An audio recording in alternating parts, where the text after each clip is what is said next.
Hi, I'm JD. I'm going to attempt to do a National Instruments LabWindows CVI 2015 tutorial. I haven't done a lot with the LabWindows software myself, so it'll be a little bit undergraduate. Doing this because when I was having a look for tutorials on YouTube, I didn't find any or many in English, so here's one in English, a little bit of a get you started. And before I jump into the LabWindows, I'll just show you the setup that I've got. I'm going to use. I've got an Arduino with some LEDs and a potentiometer and some buttons. So I've already programmed the Arduino to have the buttons send serial commands out to the PC. And I've got some commands that can be accepted to turn on and off LEDs, and the potentiometer will send out its value periodically, usually when it changes. Actually only when it changes, but because it's A to D and there's some jitter, it'll send it out every now and again as the value appears to change. So back in here, actually, I'll go to just wrote out in Notepad those protocols. So for the buttons on the Arduino input into the PC, it's just going to start with a capital I09 for the pin that's being used on the Arduino, N for on, and then a carriage return line feed. So there's 5 buttons, 9, 10, 11, 12, 13, and LED outputs to the Arduino being controlled by, I'm going to do like just a dialog Windows control thing here to turn some LEDs on the Arduino on and off, and we'll have a little value and meter or something there on the dialog window to show us what the potentiometer value readings are. Alright, I'll come back in here. I'll start with a new project, and I'll start with a new user interface. So this is going to be the dialog window designer. I'll just make that a little bit bigger, and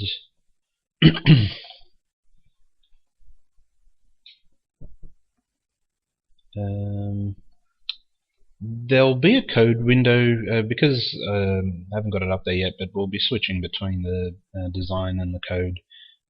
You'll notice that this code menu option appears in the menu bar or not, depending on what thing you clicked on, so it'll only appear while you're clicked in here. We can generate a main function, and because we don't have a file yet, it'll say well, first we're going to save the UIR file, which is the description of the dialog window. And I'll make that test5.uir.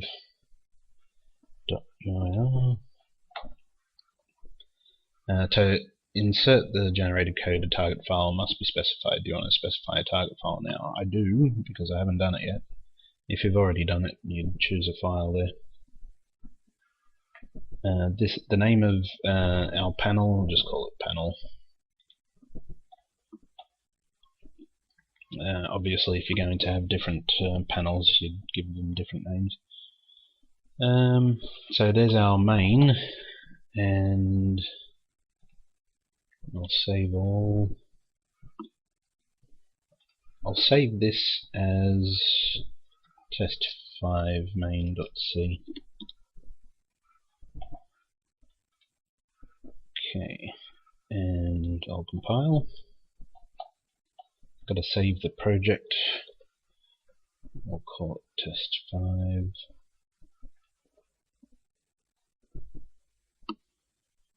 File must be added to the project list, so that means over here, so we'll add it in over there and make a folder for us. And the build has succeeded. Excuse me. I'll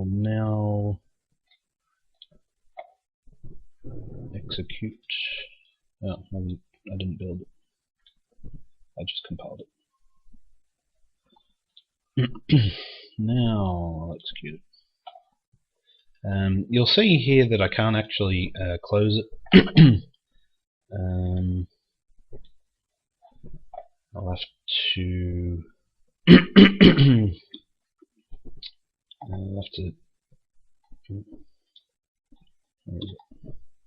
I'll have to close it from here. And excuse me, that's because you don't see any close callback here. I don't know why it's not automatically added for the cross, but if we come in here, if we right click, I don't know if it matters which. I'm on the edit tool, but anyway, I'll right click while I'm on the edit tool. It's usually how I've been doing it.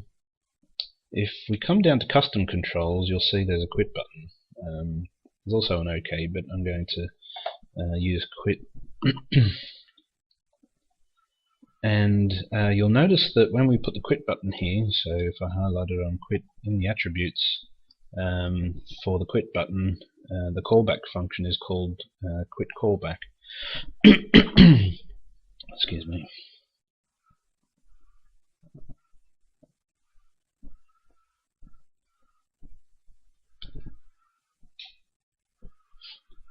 Just going to rebuild and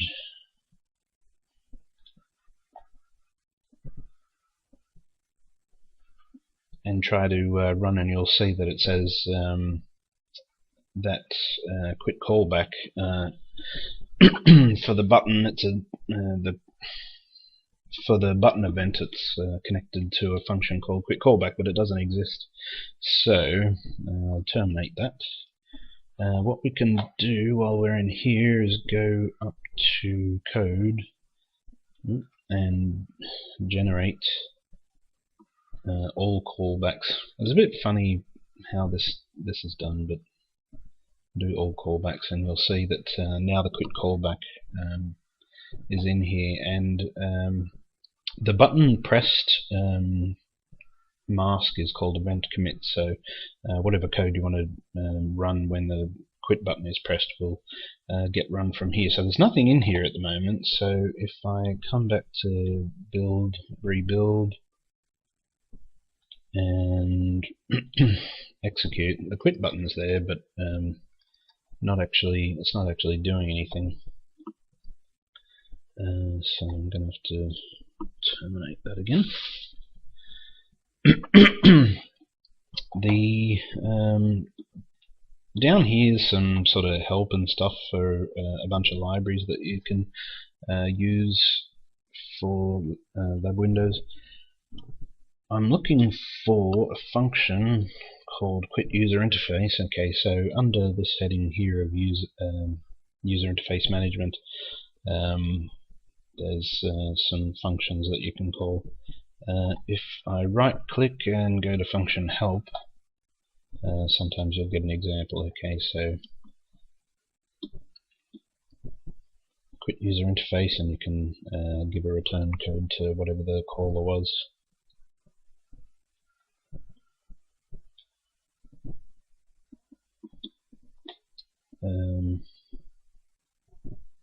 I won't use any return codes at the moment. I'm just going to put in the.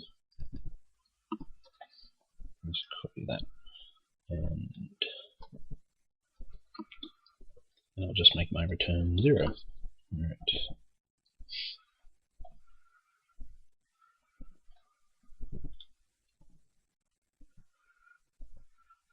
Okay, now that that's in there, we can execute and we can quit. So that code is being run now. I will go back to. Actually, I'll just run it again to show you that now that the quit callback's in there, somehow magically the X at the top gets hooked into that function. I'm not sure how that happens, but so that now also works. But if you wanted to just use the X and you didn't want the quit, you can put the quit button on there and click on initially hidden, and if I rebuild that and execute again, You'll see that the quit button's not there anymore, but I can still X out of it because that quit user interface is still there. The quit callback and the quit user interface is still there. Okay, I will do a little bit of dialogue design here. There's kind of some new style and old style controls. I actually prefer the older style controls, but yeah, a lot of these controls are kind of repeated twice in the new and old section.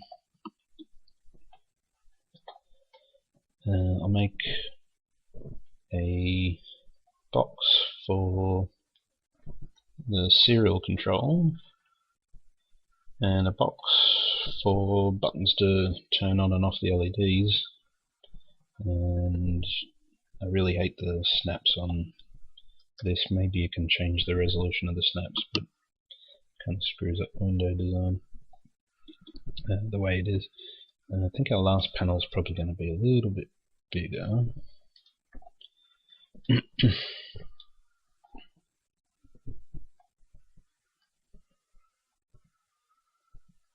A bit bigger.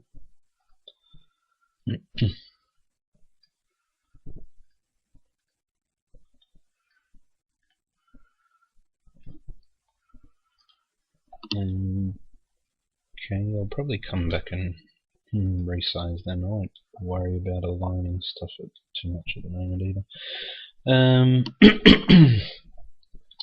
Let's give some titles.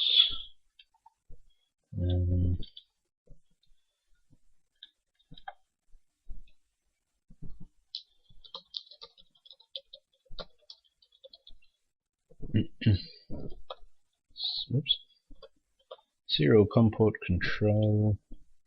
I'm just gonna turn that up a bit. One annoying thing about the fonts, the default fonts anyway, is that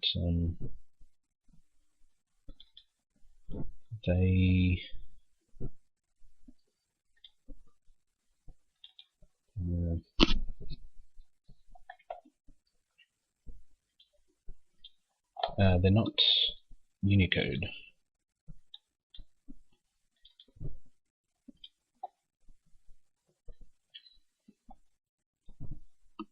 Like these NI dialogue, which I was trying to think there might be a reason why you'd want to avoid Unicode, but I can't think of why that is just at the moment. Alright.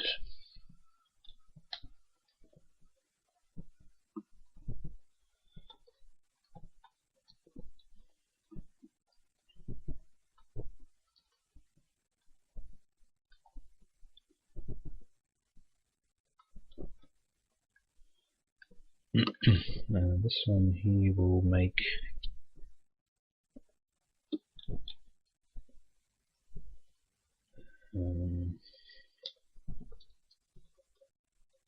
LED control.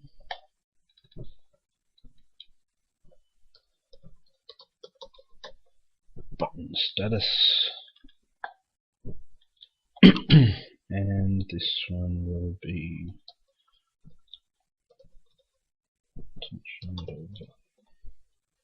oops. Character. Okay.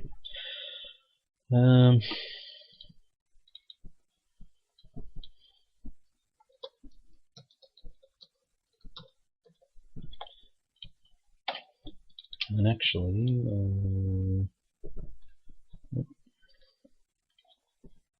and bold. Okay, which means they're going to be bigger.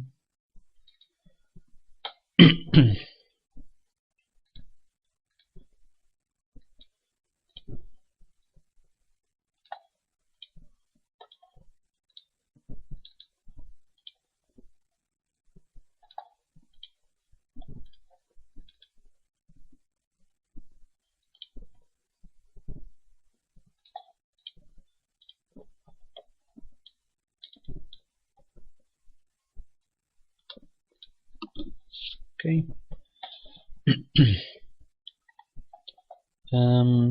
There's not a great variety of controls. I'd prefer like a drop-down list, but if there's a control, I haven't found it. So I'm going to use this to list the COM ports. The other thing is I haven't found a way to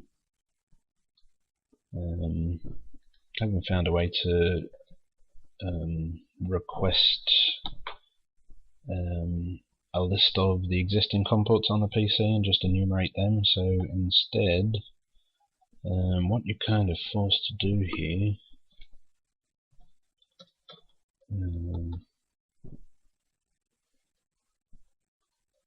what am I calling this? This will be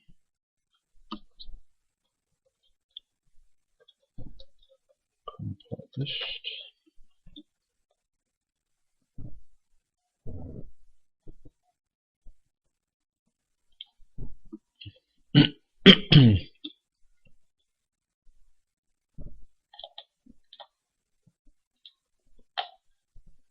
Okay, so in here, the label for COM1 will be 1, and its integer value will be 1.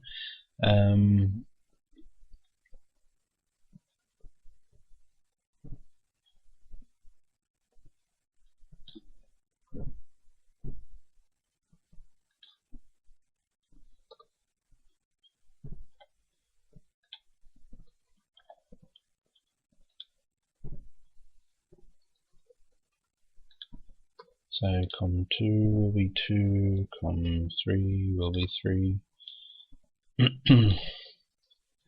and maybe you've only got a certain number of COM ports, but if real COM ports, but if you're doing USB to serial or something like that, you'll know that they appear and disappear, and for each unique USB to serial you plug in, and sometimes the same one, if you plug it into a different USB port, it'll enumerate as a different COM port. So you might have to add a whole bunch of these, but I know that here I'm going to use COM3 anyway, so I'll only do up to 8, but have a think about that if you have to do that, that you might have to change the number of those. My values will be integers, which is specified up here, and that's good because when we pass it into the serial port functions, they're usually integers for the COM ports. Alright, so okay on that, and just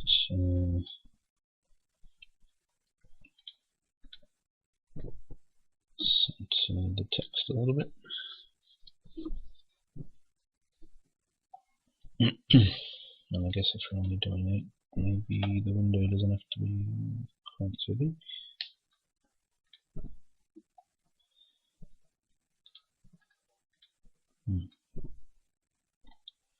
And I'll add a command button for open.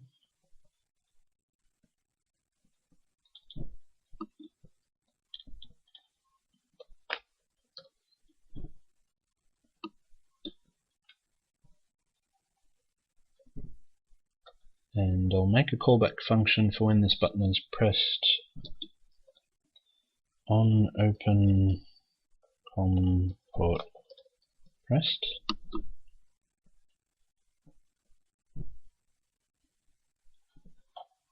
And that's fine for that.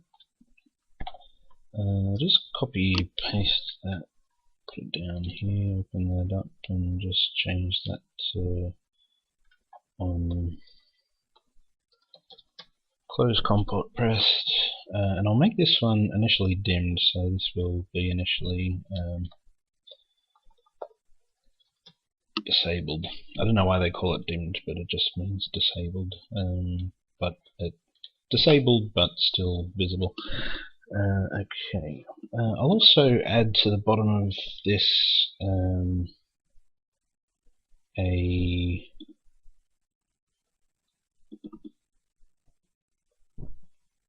think probably a text box.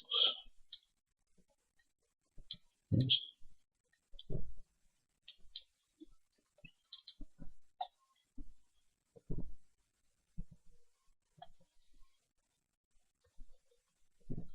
And this will be comport status, just to give us an idea of whether the comport opened or not. You can add other messages in there if you want.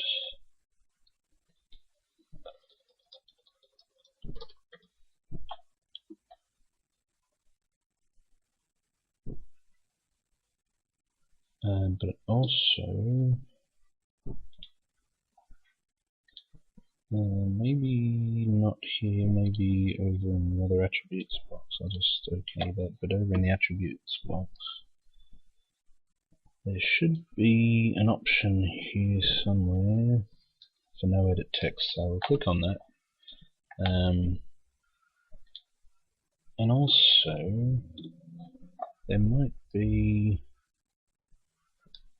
let's see what it looks like if I disable the panel theme, and because the panel itself has got a theme, all the other controls try to follow it, but you can disable. Okay, let's just whether it's got the beveled edge or not. I guess that doesn't really matter. I'll leave that turned off the way that is. Actually, I'll come back to these buttons and I'll move that one up, and I'll move that one up. Make the make the status window a little bit bigger.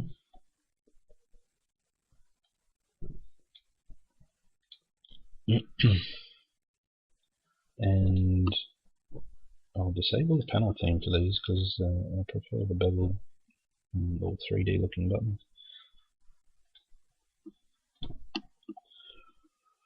Okay, excuse me. I'll save all before I lose it all.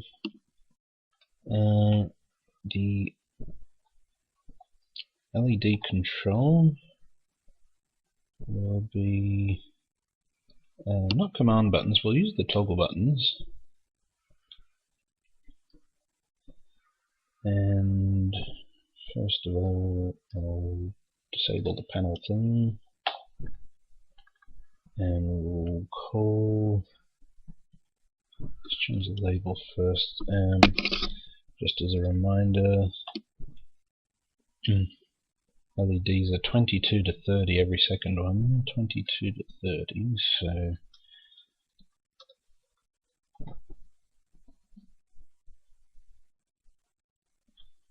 LED 22. The constant name, this is going to be represented with an integer.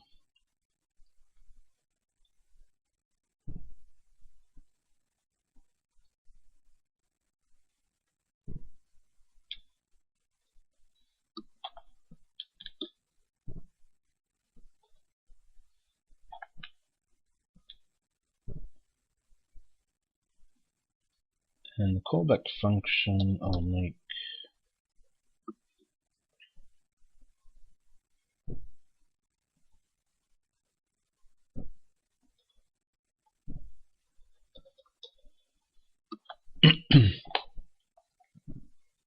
on LED 22 pressed. Okay.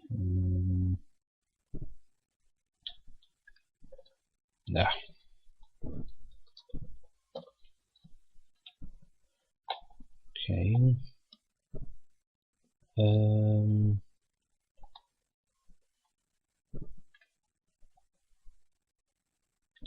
Just double check the off text is off. Thought it would be. So because it's a toggle button, every time we press the button, the state of the button will change, and so will the text. Alright, so I'll copy that.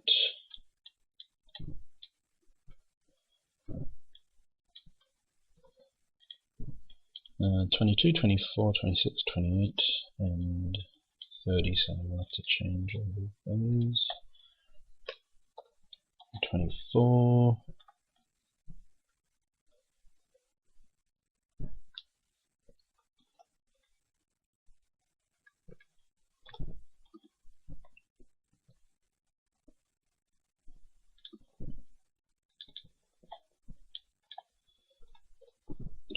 24, 24. Oh, hang on a second. 24, 26.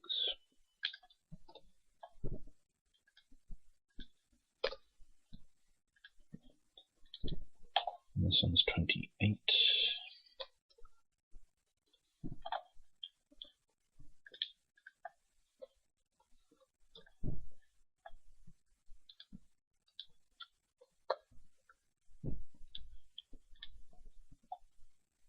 Let's just have a look over here whether I've done them correct. IBLD 22, IBLD 24, 24, 26, 26, 28, 28, and for some reason I haven't done this one yet.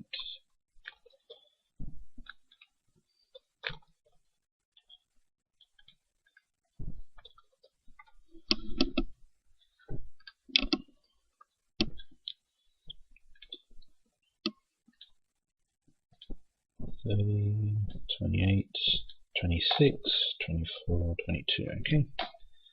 And we can align those left and distribute.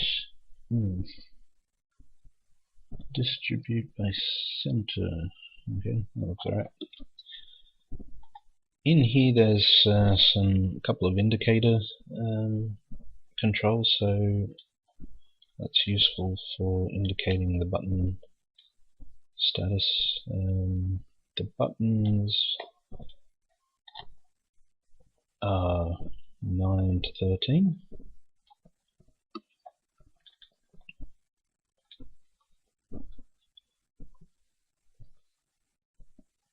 No need for a callback.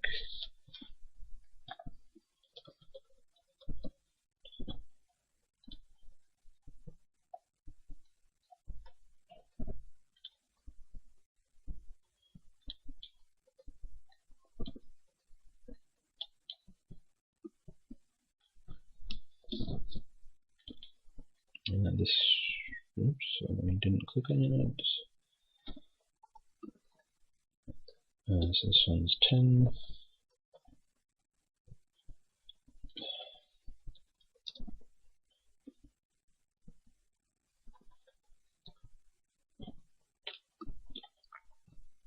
Oh, not LED, what am I doing?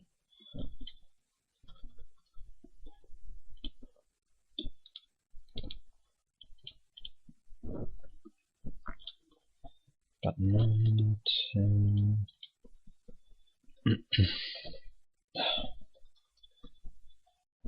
Button 11.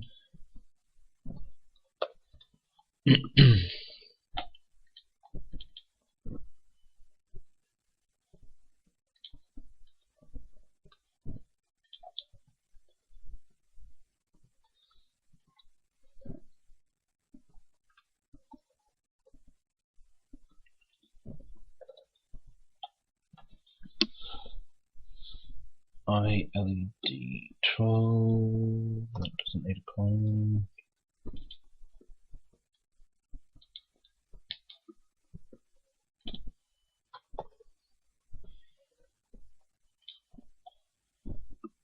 Okay.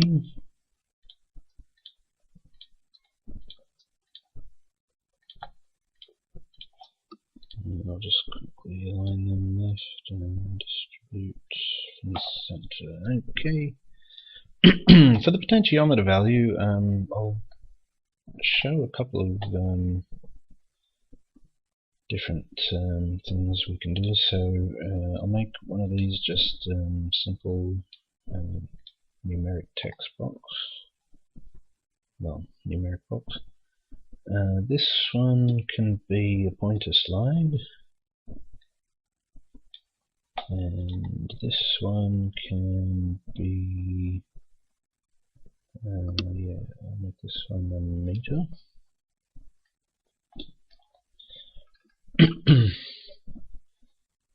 And I'll call this the potentiometer analog to digital value.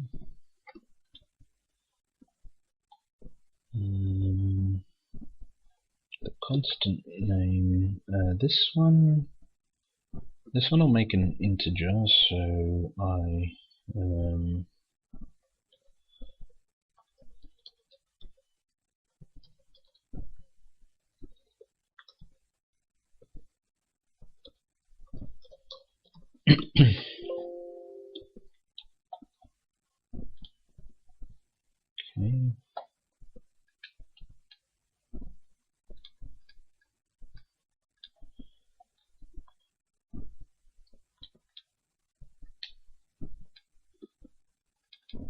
This one I'll make the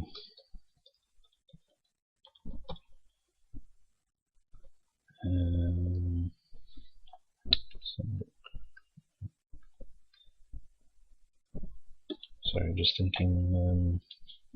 I'll make this one. Yeah, I'll make this one the voltage, and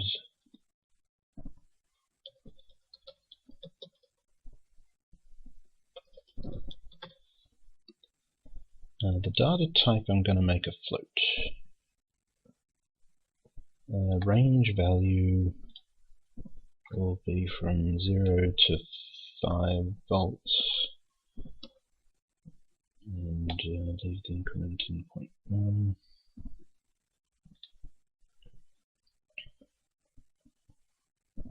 Actually, I'll make that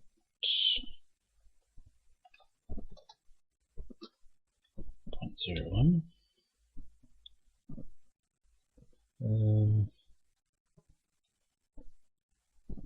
I won't worry about the colours or anything, and I'll okay that.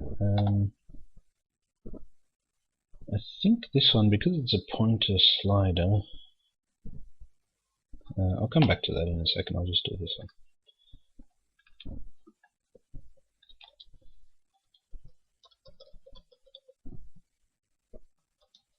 I'll make this one resistant. So, I mean, it'll be the same value being read for all three of these panels, but we'll just display them a little bit differently.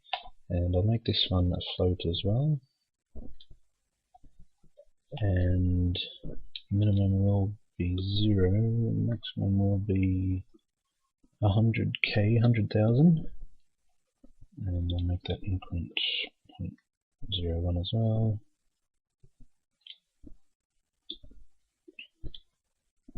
I'm going to turn the increment decrement arrows off, and if you wanted to, you could turn the readout off as well. Turn that off for that as well.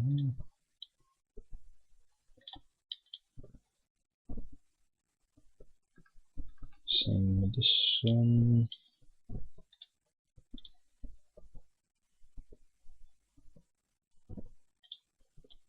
I'm also, what was I going to do? I think for a couple of these, maybe not this one.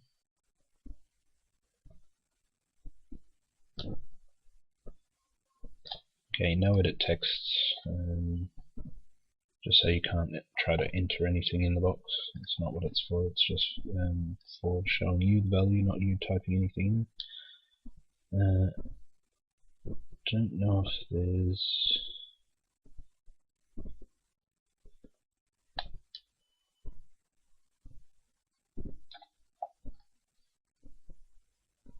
I feel like there should be a way to turn it off for this one as well, but I won't go looking for it at the moment. Alright, so that'll be... I'll bring the quit button back just for that good. And I'll move this over just a little bit. But otherwise, this is going to be our dialog window for controls. That looks pretty good, doesn't it? Just save that. Alright.